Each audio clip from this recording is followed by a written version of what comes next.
So welcome everyone to our virtual District Hall Providence and Redefining Success. Today we're joined by Laurie Ruttenberg of Lucky Dog Resort and Patrice McKinley, a professional development coach and success coach. And they'll be having an in-depth conversation about how to get an inspired idea, something that excites and can create a new model for what's possible. And they'll be joined by Tuni Schartner, our own executive director, for the morning. Welcome, everybody.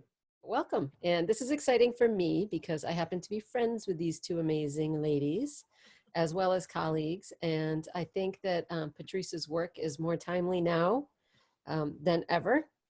It's always timely, but right now people can view your guidance as an opportunity, or view this time as an opportunity to reinvent themselves, right? Yeah, And absolutely. I don't know what life I'm on. You know, I'm like a cat. I have reinvented myself many times, but I find in my own personal evolution, like you could say full circle, like everything I've done, and this speaks of Laurie because I know her well too. You know, everything you've done, Laurie, which you'll talk about more, like adds to what you're doing now, which is your life purpose, right? At least for now. Right. Yeah. So why don't we start by, Patrice, instead of me talking about you, why don't you give a brief, like each of you take a few minutes to just kind of give a brief description of what you do, specifically you, Patrice, because we're talking about what you do and how you help people. Sure. So, hi, everybody. It's really nice. Thanks so much to Tuni and your whole team for having me here today, and Laurie. My business is called Expecting Results Coaching. I'm a certified life coach, and I've been coaching people for over 13 years. I really help people understand the power of creating a goal and how that can really propel you forward and create a life you love. I'm also certified in a coaching program called Thinking into Results, where I've taken my certification that I already had, but created something. It's more specific and designed for you to help understand that your mindset is really 95% of your success, and that the rest of the strategies are only 5% of what gets you to where you want to go. It's a lot easier to create success if you believe you can. And your thoughts really create your beliefs, and your beliefs create your reality. And for a lot of people, that might sound like mumbo jumbo, but there's actually science behind it, which I teach people so that, you know, anybody can understand it. Anybody really can create and design a life they love.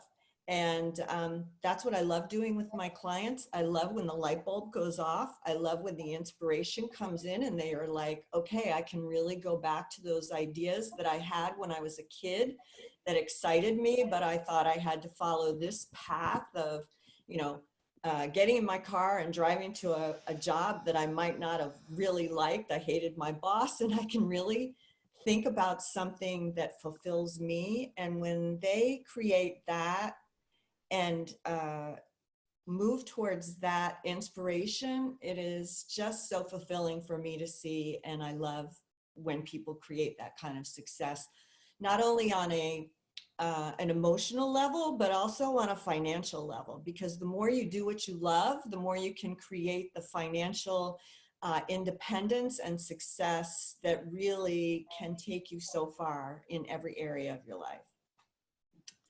So that's why I loved working with Laurie, and that's what we're here to talk more about. Awesome. And Laurie, can you just give us, we're going to dive deep into how you came to be where you are now, but can you give us just a brief description of what Lucky Dog Resort is all about? Sure. So, hey, everybody, I'm Laurie Ruttenberg. Nice to meet you all. Lucky Dog Resort is my baby, so to speak. I was a corporate executive for 25 years, and since I was a child, I always knew I was supposed to work with and for animals, but I didn't. I chose a different path because I was scared that I, wouldn't be able to either make a living or what have you. So when I was 47 years old, I decided, you know what, I think it's, and I threw all my chips onto the pile and purchased a property and opened Lucky Dog Resort, which is a luxury dog hotel and daycare social club. So very different from what you would think of as a boarding facility. We are, of course, licensed as such, but the dog big house that's been completely run for them, parquet floors and beds. They sleep in bed with us at night. Is supposed to be and really does feel like away from home. And so when they come to us the first time, they're not really sure what to expect. We are, but by the time they're done with, they're in love with us, we're in love with them. And the next time they come, they're skipping up way of wondering, oh my gosh, am I ever going to see my parents again? So it's one dream to animals happy. And so that's what I did in Lucky Dog. Where do you live, Laurie? Your internet. So is it bad? Well, we're doing a whole series on Rhode Island's IT infrastructure, so I'm just curious where you're. I'm on Aquidneck Island, Yeah. so that we're issues. So I've got the strongest signal, and it's never good enough. So I always say that at Lucky Dog, it's like we're in the Bermuda Triangle of internet. So same in Portsmouth, apparently. Yeah. Awesome. So let's get started with some questions. So Patrice, what do you mean when you talk about redefining success? Yeah, so, well, first of all, could I start with something that I think is really important to talk about right now, and that is the fear that everyone is in at the moment. We're all in a state of, not understanding what's going on. There is a high level of anxiety that I think it's important to acknowledge. There are people that are really going through suffering, and I don't want this conversation to negate any of that. I want to acknowledge that fear exists, and we've all, I know people that have suffered this disease, this virus, and luckily have survived it, but it was tough and it was scary, and they thought they were going to die. And I'm sure there are people all over the state who are dealing with it or know someone who has it. And I'm not trying to minimize whatsoever what that might feel like. And this conversation is for people who perhaps are stuck at home and they're worried about their income, their jobs. And I came across something a few weeks ago that really inspired me. It's from a book called Psycho-Cybernetics, which is a book all about your self-image and how we actually have a cybernetic mechanism within our brain, and that it's a goal-seeking organism within a program within our brain, that when we have a goal and our self-image decides, we can or can't create it, we do or we don't. And we're programmed, our self-image is programmed at a very young age to believe we're capable of certain things. So it's a great book, and I highly recommend it. But what I read, and really it inspired me to create this whole idea of redefining success, is he said that success has nothing to do so much with your prestige or the symbols of wealth and that sort of success. It has more to do with creative accomplishment. So I kind of took that idea, okay, so what can we do when we're stuck at home that we can feel that we've accomplished? And it all starts with our creativity. It all starts with our imagination. So if you can't work now, what can you do? If you look at your business and think, oh my God, it's at a standstill, like Laurie right now. Hers is all a service-oriented business, but there are things, and we talked about this a few weeks ago. What are the things about your business that you really didn't like? There's always the ups and downs of a job. You might, if you're in a job in your home, do you really like your job? Do you like commuting to Providence? We live in Middletown. So do you like commuting an hour to work and going to a job you hate? Can you use this time as an opportunity to create something new? And that's kind of cliche right now, create a new idea or whatever. We call it creating a new paradigm. Can you create something new that makes the old model obsolete, if that makes any sense? Can you create an idea about what you want? And Laurie and I were talking about it. How can you take Lucky Dog even to a new level? Using your mind to create something where it can be even better than before.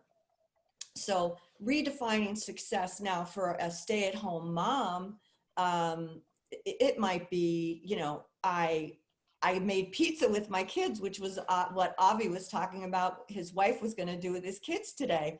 So you're creating something. We all have to come up with these creative ideas when we've got kids at home 24/7. Or it could be a mom that, isn't getting anything done. I was talking to a client yesterday about how they had time to write a book now, so they decided they were going to work on something that they had put on a shelf.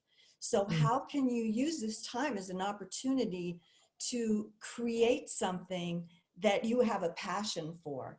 And if it's a stay-at-home mom and you've always had this idea to write a book, well, get up a little bit earlier and write one page. And then feel the satisfaction of, I'm working towards something that means something to me. And that will give you more energy to be with those kids all day long, because it's not all about them. So that's in a long-winded way what I mean by redesigning success. I happen to be reading Get Unstuck, the Blueprint.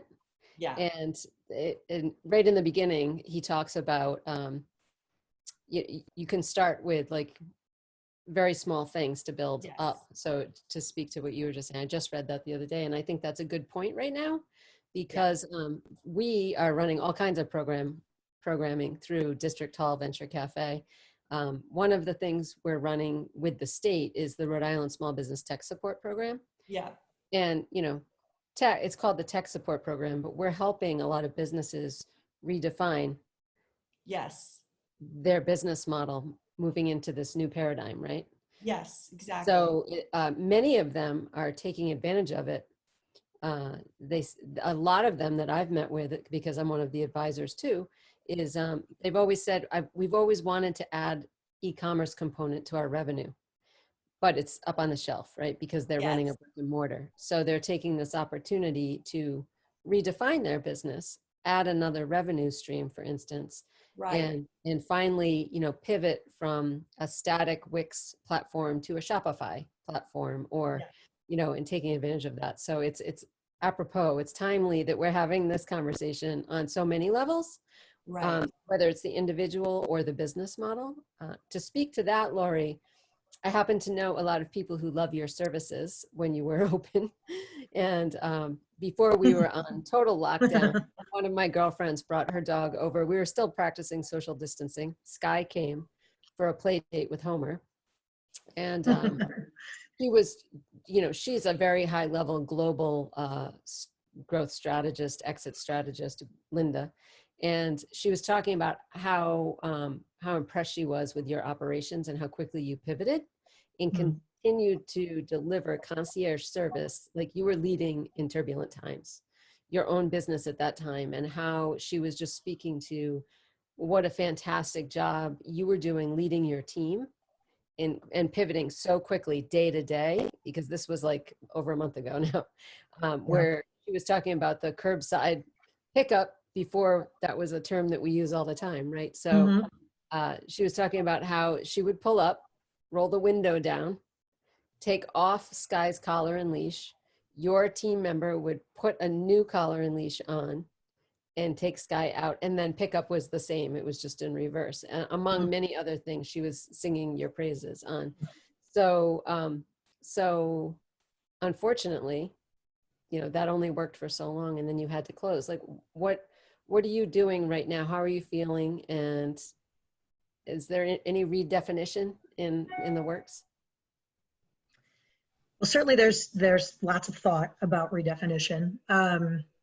What I'm doing is working on the business, and in all transparency, I'm working on keeping the business solvent between now and when we're able to reopen again. And by that, I mean preserving cash, going into austerity measures to do so. Applying for, I'm sure we've all heard of these loans, the Paycheck Protection Loan, which has some interesting caveats, the EIDL loan, which is the emergency disaster loan, filing for grants, anything I can do to bring cash into the company so that we can, quote unquote, live to fight another day. But I have been thinking about, how to pivot.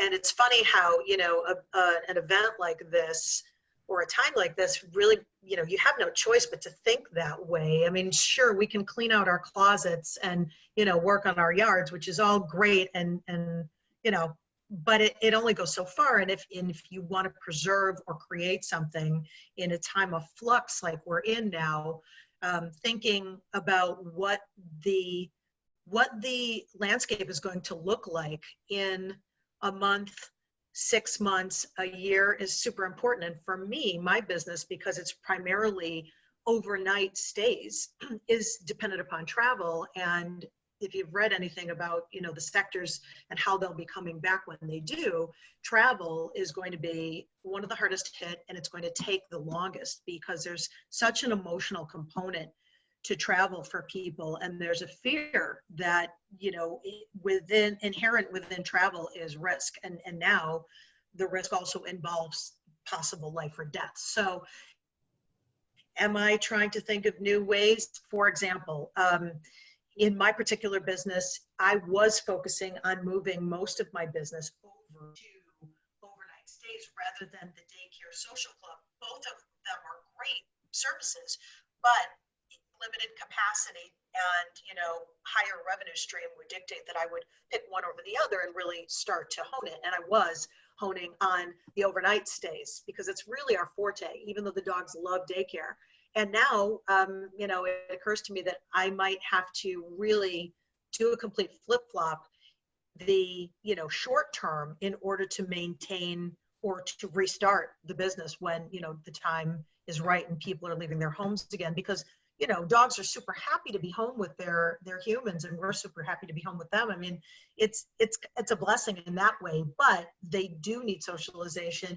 Humans are going to be getting out again, going back to work. So I think the long answer to that is that I might just flip-flop that idea completely on its head, move to shoring up the offerings for daycare, which, could be really anything, but we were already working on enrichment activities for the dogs so that they could be utilizing all of their faculties, including their mental faculties, and not just free playing, with supervision, which is a lot of what we do now.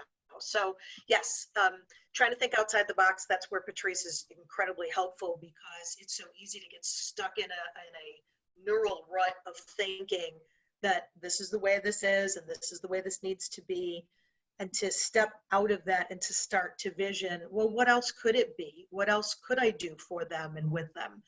Which I'm sure we're all kind of doing right now. I like when you sent me some talking points, regardless of my fear of the unknown, and it was paralyzing. I always knew, uppercase, I was supposed to work with or for animals. That's really, that one sentence to me, of all the stuff we were sharing back and forth, really defines your why. Yeah. Knowing you and your business model. And I have lots of ideas because I am home, and we've all seen the memes that our dogs create the virus, right? Because Homer was definitely missing me after, working in co-working spaces and not being able to come up to District Hall with me. He's loving it, but he's also, he's a dog that's been raised in co-working, so very socialized. And I'm home working all the time. It's me and the kids on lockdown. So when we're out and we pass someone, it's like he's not dealing with the isolation as well as I am. So it's going to be interesting to see how you continue to pivot, because as anyone listening can tell, you do have a corporate background, you have high level financial and business acumen. So I think that's something interesting about your pivot to what you do now versus what you used to do. Yeah, And thank you. adds a lot of value, and I've seen it firsthand. Thank So, Patrice, do you have anything to add to that, or can I ask you the next question? Well, yeah. And when Laurie and I talked a few weeks ago, she was all in her head about trying to get these loans, and I could feel the panic and the frustration. And I just want to say, when you're in that state, I mean, of course you're going to feel that, but the sooner that you can accept that this is the state we're in today, and you can, choose a different way of thinking about it, the easier it gets and the more the ideas will come to you. So, yeah, so what I was, and Laurie said, it's the matter of looking at what else can I create here? This is the way it is. So what else can I do to create a business that I love? She loves her business, so she's filled with, passion about it. So there is more when you, and like you said, Tuni, you had all sorts of ideas. There's an idea for a mastermind right there, getting together with people and getting support, so you're not the only one stuck in your house feeling like you've got the blinders on like a horse. There are many things that we can do when we allow ourselves to open up to the idea and the perception that there's a Wayne Dyer quote that I love: when you change the way you look at things, the things you look at change. So we're all looking at things a certain way, and the more we get into that frustration and push back against it, we're not allowing ourselves to see a new way, a new perspective. So that's what I'm really trying to do with my clients. And, I was working with a group of network marketers a few weeks ago, and, really, the most important thing to do right now is to have a goal that you're working towards. Now that can be, if you're stuck at home and you haven't been able to work out in months and months and months, find an online workout program and give yourself some time, or go for a run, or, right now physical health is really, really important, I believe. So, and when you do that, all sorts of creative ideas can come into your head. Laurie was talking about gardening. Well, when you're out there working in nature, and you've designed a goal for you're trying to think of a goal for your business that will help you move forward. If you're out there doing something you're passionate about, creative ideas will hit your imagination. I mean, imagination is everything. So you could focus on something else that you love and get an idea for your business, if that makes sense. I really think that's important. Yeah, I 100% agree. And fortunately, I have a job and I'm very busy doing mission-based work that is very much in line with our mission. And we were lucky to be able to pivot in that way. Having said that, I'm working as much and as hard as I ever have. And one thing I'm taking advantage of, just to speak to what you said, is as you saw me open Innovate Newport, there wasn't a lot of time for exercise for about 18 months.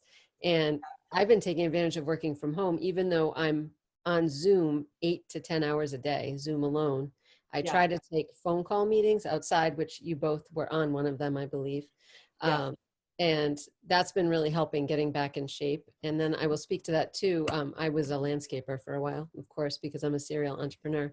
And at the same time, I've always advised, consulted small businesses. I used to do some of my best work while I was landscaping. Yeah. So many great ideas come. I think that mental health is such an important topic for us to be talking about, and keep talking about it, that the more we can promote, like, it's okay to get outside and do yard work. Just don't hit Home Depot on the weekend.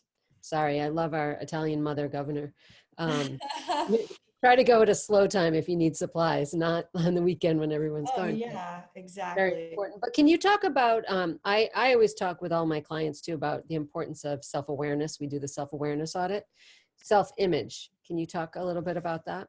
Yeah, I mean, I think that that's so critical. So what I have my clients do is create a goal. Now it has to be something, an idea that you fall in love with. It really, really does. That can be anything. But for your business, you know, Laurie is in love with her business, and that's what helped her create her business to be the success it is. She was focused on that. But she, and this is where I encouraged her to see herself succeeding in that business. You have to create, who would that person be? You know, what does that person feel or do? How does that person act? It's like you have to recreate yourself and you know, act as if. A lot of times, you know, how would that person dress if you were, you know, whatever your business is, how would that person dress? What would they, how would they feel about finances? You know, I mean, a lot of people believe they can't earn a certain, over a certain amount of money. Say that could be $50,000. That's where their programming is set. You know, they have like a thermostat. If they go above 50,000, they feel uncomfortable and they bring it back down to 50. If they go below 50, they feel uncomfortable and they bring it back up to 50. It could be the same if you make $2 million. That's where you believe is your set point. And there actually is this servo mechanism in our brain that creates a set point. And if you're raised in a very wealthy family, most of the time you believe that money is easy to come by and you can create wealth very easily. Like if you were, you know, raised in a billionaire's household or something, you know how to create money for the most part. If you're raised in a poor financial situation, you believe, you have different beliefs about money. So I really help people understand that you can create and design a self-image that will bring you the success that you want. So a lot of what I do with people is, you know, what's the goal? And how would you be if you had created that goal and you were living that goal? What kind of car would you drive? What kind of money would you be making? Who would your ideal employees be? You know, where would you go on trips, vacations? What do you deserve to have? And honestly, we all deserve to have everything we want. And a lot of people don't really believe that, but that's the truth. We deserve to have everything we want. We're here to create and have an abundant life. And that's what I really focus on. And self-image is critical to that. I've read Write It Down, Make It Happen, and I believe in the importance of visualizing and reprogramming. Can you speak a little bit to why so many people are stuck? I think you just started to speak to that. Yeah, I mean, so many people are stuck because they have been raised with beliefs about who they are. So they have been raised, and I call it a paradigm. It's subconscious programming. It's like a you know, a program that you put into your computer, and you've got an old program. And if you can create a new program about what you want, then you know, you are a different person, right? So if you create an updated model, that, I mean, that's the key to success. So many people are stuck. It was a line from a movie. The difference between where you are and where you want to be is the bullshit story you tell yourself. So it's all a story. And these are beliefs that we have, but you can change your beliefs. And yeah, so you really, it's like anybody right now, they might believe, you know, this is never going to happen. I can't do this. That will never lead to my success. Whatever it is, they have a belief about what's possible.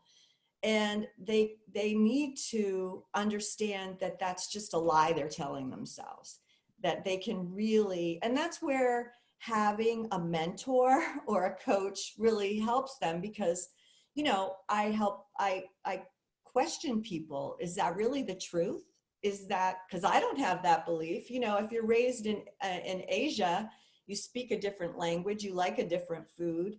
that doesn't mean that's the only food in the world. You know, we eat differently. Everybody has, you know, Southern people like fried chicken, New Englanders, New England clam chowder, or those are different beliefs about, you know, people like the Patriots or, you know, Democrat, Republican. These are ideas that are fixed in your mind, your subconscious mind, that can be challenged. And if you want to create success, you have to challenge those beliefs.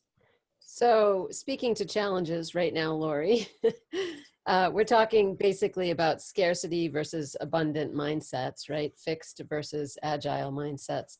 How right now it's hard to not come from a scarcity mindset, right? Are there any tools that you've collected in your, sorry, Homer just came in from his walk and he's got his Kong. So I'm going to apologize for any side noise here. I'll mute myself and let you answer that. But what tools have you gathered in your toolbox? Because I know you're always working on yourself and your business that maybe can help others right now. Well, certainly reconnecting with Patrice has been wonderful because we worked together for about a year, and on and off we will touch base. And she reached out to me, so I can't take the credit for it, but kind of repositioning how I'm thinking. And Tuni, I think you nailed it right there. Scarcity versus abundance. There's, in my opinion, the reason why we get stuck in any situation, and I'll speak for myself, is it's fear.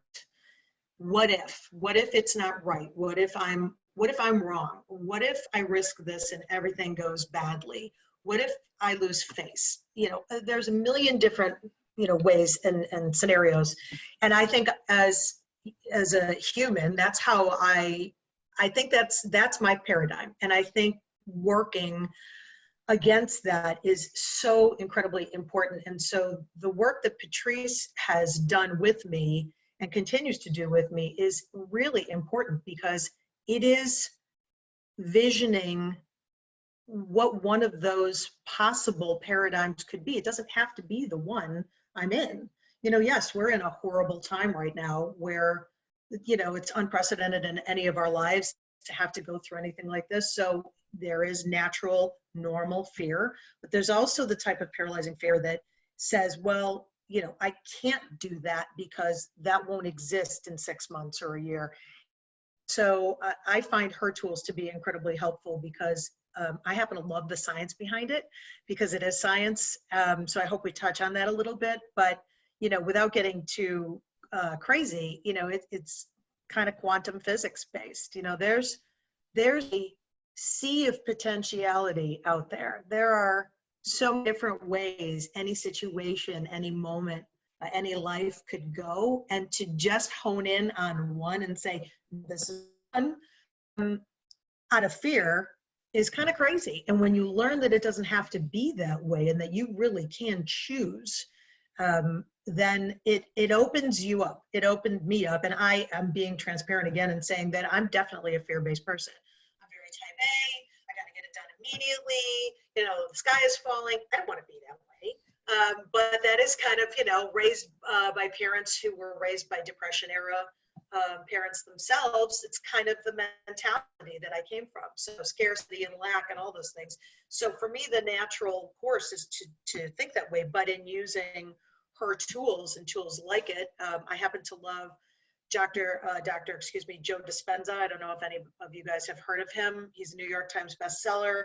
The man is brilliant, and it's not just his teachings. It's basically, you know, handed down from generation to generation and culture to culture about tapping into that field of potentiality, and about not being closed off. And one of the favorite things I have that he says, that I'll paraphrase, is something like, you know, you have, you know, endless possibilities in your life to choose from, but you're going to choose this crappy one. Like you insist that it's got to be this one, right? And it doesn't. And so just saying to myself, there are tools, there are mentors that can help me step out of my paradigm and really open up. That's the sweet spot for me. And I get so much joy. Like I'll get off the phone with Patrice, I'm just happy, you know, like I feel energized again. I feel the love for my business and the love for my purpose again, you know, where I could very well be hiding under the blankets right now, considering the situation. I think that brings up an important point. Like, we all know Mr. Rogers' quote about his mother used to tell him, whenever something terrible happens, look for the helpers. The helpers are always there. So whether it's, you know, a helper like Patrice that is your trusted advisor, you know, athletes always have coaches. High performing athletes always have coaches. It took me a long time to realize that in business, right? I have an accountability partner. I have a consultant that I deal with. Thank you for being one of the helpers, Patrice. And I think that for everyone out there, they should know, whether it's free or you pay for it, sometimes when you don't think you can afford it is the time that you have to. You can't afford not to. Exactly.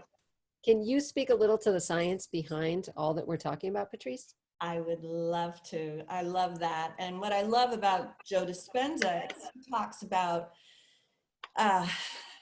the neuroscience behind it, you know, how we have these neural pathways in our brain that are fixed, and that it's like a path, or like a tractor in a field creates a path, you know, like those ruts in the road. And those are what we have in our brain, you know, these well-traveled beliefs and ideas. And the only way to change is to create a new neural pathway. So I love talking about the science. I also like to touch on that everything is energy, you know. Your phone is energy, this computer we're working off of, it's an energetic pattern. We are energy. Our bodies are just energy. And when we die, we're still vibrating. You know, there's a level of vibration that we all operate on, you know, your table, everything, plants. So when you want to create something new, you have to get on the level of energy and vibration of that new idea of success. So it's a new awareness that you have to go to, a new state of consciousness. So, for example, you know, if you are calling somebody, they're on a different vibrational pattern or frequency than you are, but you dial their number and you get on the same frequency as them. A radio station, if you tune into it, it's on a certain frequency. If you want to listen to WPRO, you go to that frequency. If you want to listen to, you know, WGBH, there's a frequency. If you want to create something, there's a frequency for it. You have to move to that state in your imagination first and see what you want and feel it and believe you are it. Get yourself up to that vibrational energy seeking pattern and you will become it. That is science. That is based in science, but most of us are not taught that. We're taught the law of gravity. We know that's a law that exists, but there is a law of vibration that exists, but we're not taught that. So what I like to use is an example of, say it's like ordering a pizza. So you decide what kind of pizza you like, you know, what kind of pizza do you like, Laurie? I like pepperoni pizza. Okay, so, and what's your favorite place to get your pizza? Oh gosh, there aren't really any. Okay, let's say Steve's Pizza. Okay, so I'm from Chicago originally. The pizza here is not the same. All right, so let's say that you can call Chicago and they will deliver pizza. So that is your true desire for the pizza that you want, right? That's where your heart's desire is, that pizza. You love that pizza. So you see it in your mind and you're like, oh my God, I would really love that pizza. And you can taste it, you can smell it, you can feel it. And you decide, I'm going to get that pizza. So you pick up your phone and you dial the number for that pizza place. You're on the frequency with the pizza place, right? They answer, you tell them what you want. You make an order of exactly what you want. So you get off the phone, you know your pizza is going to arrive. You know, it might take longer from Chicago, but if you're ordering someplace here on the island, you know that it's going to take maybe 20 minutes for your pizza to arrive. and you believe it's going to be exactly the way you want it, right? So when we are designing something, it's as easy as that. You know, what's behind the scene is there's somebody making the dough, there's somebody who made the sauce, there are energies behind the scene that are creating your pizza, your desire. And you know that somebody's going to bring it to your door. You're assured that. You expect it to show up. That's why I call my coaching expecting results. You have faith that you can have what you want. And that's where we're stuck as, you know, as a people. We believe that it's hard to get what we want because we can't see it. It's like planting a seed in the ground. You know, it doesn't show up the next day that you've got, you know, your tomato bush or your tomato plants. It takes time, but you have to love it into being. You know, you have to nurture it and water it and take good care of it and fertilize it, but you know it's going to show up. And that's the science really behind it. There are factors, unseen factors, that if you believe that you can have it, will work behind the scenes to make it happen for you. It's like you with your business, Laurie. You didn't know how it was going to happen, but you just focused on what you want. You had the passion behind it. You took the steps with your goal in mind that you would achieve it. And you probably created something beyond what you thought would happen. You know, it was something even more special than what you even imagined. And it's who you became in the process. I remember one time you told me how, you know, I mean, when, you know, I don't know, maybe I shouldn't say this, but you didn't like working at that job and you kind of hated people when you were doing that job and you were miserable. And now you said that you love people, you know, so you created a whole new version of yourself by moving and doing something that you're passionate about. Can we take a step back and have Laurie describe, like, just, it's 10:49. We should definitely have some questions. Sure. So feel free to type in or ask questions, but just for a few minutes, Laurie, can you talk about like what you did, even though you always knew you wanted to be doing more like this, and then how you did that transition? Because a lot of us watched you become the butterfly that you are. What I was before to what I am now. Yeah, so I worked for a pharmaceutical company for 25 years and, you know, worked my way up the ranks. Like I said in the beginning, all the time knowing there's something else. I should be doing something else. And I was a salesperson, which really took me out of my comfort zone, but I did it on purpose because I don't know, maybe it was the universe kind of just saying, you know, you need this skill. You're really going to need this skill in the future. And I fast forward to, you know, now, and I'll take a step back in a second. I can't get over how the time I spent doing what I did as a salesperson has contributed to my ability to own and run a business. I mean, when I tell you I didn't like what I did before, I really didn't like it. And I did it for 25 years, you know, because you get stuck. I was stuck. I had, you know, built a life and a lifestyle around my income. And, you know, sort of like that concept of the mafia. Once you get in, you can't get out because you know, I got stock options and I have a company car and I have a nice salary and all this kind of stuff. And I was getting my Botox and all kinds of great stuff.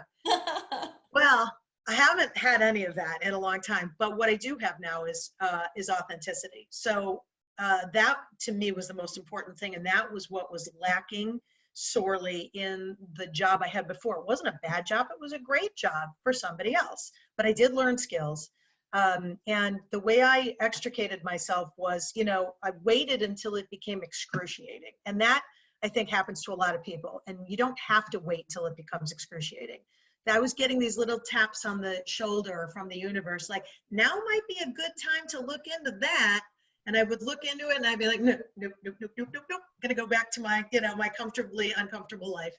And I waited to a point where I was like, you know what? I'm not going to do that thing they want me to do. And it was not a bad thing. I was like, no, I think that's it. And then all of a sudden, things just started appearing to me, not because of magic, but because I was open to seeing them. You know, a property came for sale that used to be a kennel. I mean, no offense to anybody who owns any of these kind of businesses, but owning a kennel or asking to have a kennel put on, started somewhere is almost like opening up a tobacco store or something similar. There's a lot that goes to that, and people don't want upheaval, et cetera. So that property came up. I had figured out how to fund it by doing a rollover as business startup with my 401k. So when I say I'm in it to win it, I'm in it to win it because I'm not retiring. So, I mean, all of those things came to me because I got out of my own way, and I just had that tipping point where I said, nope, that's it, I'm doing it. And there was no financial advisor, no well-meaning family member or friend who could talk me out of it, because at my core, I knew this is what I have to do, and I'm going to find the way to do it. I have to give you kudos, though. Not only did you plant those tomato seeds, but you you cared for it and just worked harder and harder. And yeah, I remember one landscape job I had was to do this cleanup for Father's Day, a surprise. And I had this crew of like Ivy League college boys, guys, right? Healthy young guys. And they came and they were like, oh my God, overwhelming, right? Sometimes that's what entrepreneurship feels like. I said, we're going to go at this 1 4-foot square at a time. And then we're going to stand back and we're going to look at how far we've come, and we're just going to keep pecking away at it. And I think that's what I've seen you do. And not only did she transition, and it's time to kind of wrap it up and take some questions, but you're an award-winning small business owner. So congratulations. Thank you. It doesn't feel like it right now. Little, but they're nice. Yeah. But right now it might not feel so great, but you've come a long way, baby. And it's been a joy to watch you turn into a butterfly. And Thank you. And you're an inspiration. You're smart. You're smart. You work hard, and I love the way you keep staying open to and pushing through any scarcity blockages or fixed mindset blockages. You keep growing, and I wish you the best of luck. In closing, Patrice, do you have anything you want to add? Well, I'm really grateful to be here with all of you and to have the time with you, Tuni and Laurie. Thanks for having us here, Avi and Amy and everyone else who's on your crew. And I'd just like to say that if anybody is, I'm here of service, in this time, I really want to help people. So if anybody needs anything, just reach out to me and I will be happy to help you in whatever way I can. I think we all have something to offer. And yeah, I'm just really excited to help people right now. And thanks a lot. Thanks, Tuni. Well, thank you. Thank you for what you do. The world is a better place because of it. And thank you all for coming today to our virtual program. And thank you, Patrice and Laurie. Thank you very much, everybody. Bye.